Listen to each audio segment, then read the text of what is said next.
Good afternoon from Powell Valley Healthcare. My name is Karen Bowen, and I'm one of the co-directors for our inpatient nursing services. I'm here today with Dr. Adam Childers, one of our hospitalist physicians. We wanted to spend some time with you today to talk a little bit about some of the precautionary steps we've taken in these unprecedented times. We thank you for your time today, and I'm going to turn it over now to Dr. Childers, who's going to walk us through our COVID containment unit and show you some of the work we've done here. Thank you very much, Karen. As you can see, it looks a little different down here at Powell Valley Healthcare. Plastic in the hallways is not the standard unless we're painting. Right.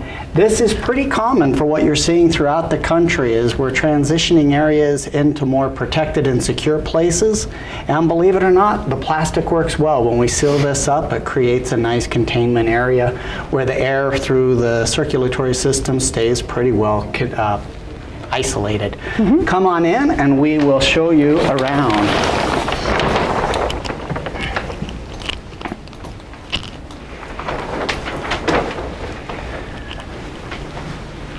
So currently this is one of a number of rooms that we've set up for maintaining COVID. This area here will be our ICU area for the patients that are sicker and have greater needs.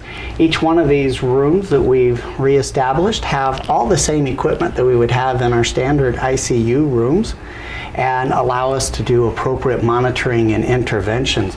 As you see, once again, we have the plastic hanging up front. This creates what's called an ante-room. So when a patient is here, this will be closed and creates a dead airspace to allow staff to move between areas safely without exposing other patients or other staff members to what's happening. Then once you come inside the room, you'll see this door would also be closed. We have our rooms. Now, all of our COVID rooms have some sort of a large plastic box in them. Those are HEPA filters that are used to scrub the air. It basically creates a negative draft in this room. It runs through a series of filters that catch COVID and most other viruses. And then the air is exhausted out the window, safe and clean at that point. So within each of these rooms, we also have things such as ventilators, IV pumps, and nursing stations. Each room is equipped with an individualized computer, as well as vital sign machines and IV pumps and all of the things we need to take care of our patients, as Dr. Childers has alluded to, and they'll stay in these spaces.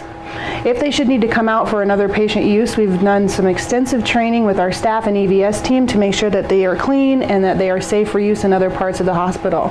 Ideally, however, they stay in the suite until the discharge of the patient, and we're fortunate to have had a lot of support from our foundation and from you, our community members, to make sure that we have the supplies we need to be able to do that. So we say thank you. Next, we want to show you another area of our COVID containment unit that we hope we never have to use, but we wanted to make sure that we had it in place and that it was prepared in case we did. And that's our CCU room 3, which is equipped as a labor and delivery room for any of our moms who have tested or are suspected of being positive. So we'll go in here and take a look at this, and we can show you the additional ante-room and equipment that we've allocated purely and specifically for this point.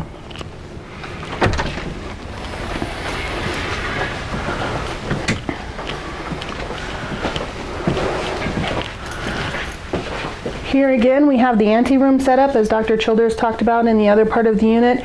And again, fortunate enough to have equipment that we can allocate specifically to this room, including a warmer, access to our documentation system, our labor bed, as well as our infant equipment as well. This room can also be used if need be for an additional ICU patient, but it will be intended to serve either need. That's exactly it, Karen. And as she said, we hope that we don't need this room, but if the need arises, we are well prepared here. Again, this room can be monitored both in the room as well as remotely, the same as all of our obstetrical rooms. The warmer is equipped with the same equipment that we use in all of our obstetrical rooms, so there's no change. It's a change of location, not a change in the standard of care. Again, we believe strongly in giving the very best care to our moms and our babies, as well as all of our patients here at PVHC. Well said, well said. So now that you've had a bit of an introduction to some of the rooms and the steps that we've taken here at Powell Valley Healthcare from a physical standpoint, we wanted to visit with you about the less tangible things that are happening. First, I think it's important that you know that both the physicians as well as the hospital at Powell Valley are working very closely with the physicians and hospitals throughout the basin as well as the facilities in Billings. There is a large unified effort throughout our region to make sure that the standards of care and the supplies necessary are available to everybody. This may result in the back and forth of patients in a flow that isn't the normal directions, but will allow us to send patients to the appropriate facilities where they can take care of what's going on there and try to save some of our resources at a regional level for the more acute patients where they have additional intensivists and those trained staff. So while we're established here to take care of patients and want to take care of you, we also are tapping into the resources available throughout our area. Karen also has some information on what our nursing staff has been doing and working hard behind the scenes. Thank you, Dr. Childers.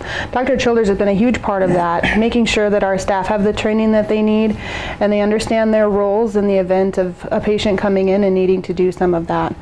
We've worked hard to make sure that our staff understand how to effectively and appropriately use the anti-spaces that Dr. Childers walked us through earlier, and also that they know how to protect themselves with the appropriate PPE and gear. So we feel very well equipped to take care of you and your needs in this uncertain time, and know that as soon as this is all over and done with, we'll be able to welcome everybody back safe and healthy. Dr. Childers, if I'm a family member, I'm probably pretty concerned right now about what's going on. How would you help us feel better about that? You know, that's a fantastic question. Visitors throughout the region have been restricted from facilities, including Powell Valley Healthcare. There are some caveats to that. If there's a child that's sick, their parent or guardian will be allowed to be with them. Obstetrical patients will be allowed to have one support person there with them during that exciting, although difficult time in their life. And that's true whether they're potentially COVID patients or not COVID patients. For the remainder of the patients who will be here, what we've tried to implement and do is really make regular phone calls part of my routine. It may take a while for me to get to you depending on the number of patients we have, but I try to call the families directly so they know. If not, I may ask some of the nurses to give an update. So we don't want you to feel like your family's in a black box and you can't find out what's going on. You can call and information will be shared, and as soon as we have the time to do so, we will try to call you ourselves and give you those updates. As a father myself, I can understand, and having family members, how difficult it is when you're unable to be there with somebody who's in the hospital and you want to be, and the importance of those phone calls. I've had that happen. As a physician, sometimes we're unable to go to other family members because of our obligations, and the importance of those phone calls. I know that communication would make me feel a lot better, and I'm sure it would for our community members too. We sure miss everybody, and we want to welcome you back as soon as we possibly can.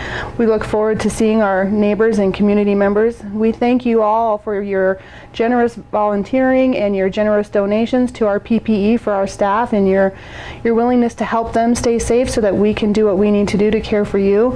And we do welcome your questions and your phone calls. We want to be the resource for you that we have been in the past and going forward.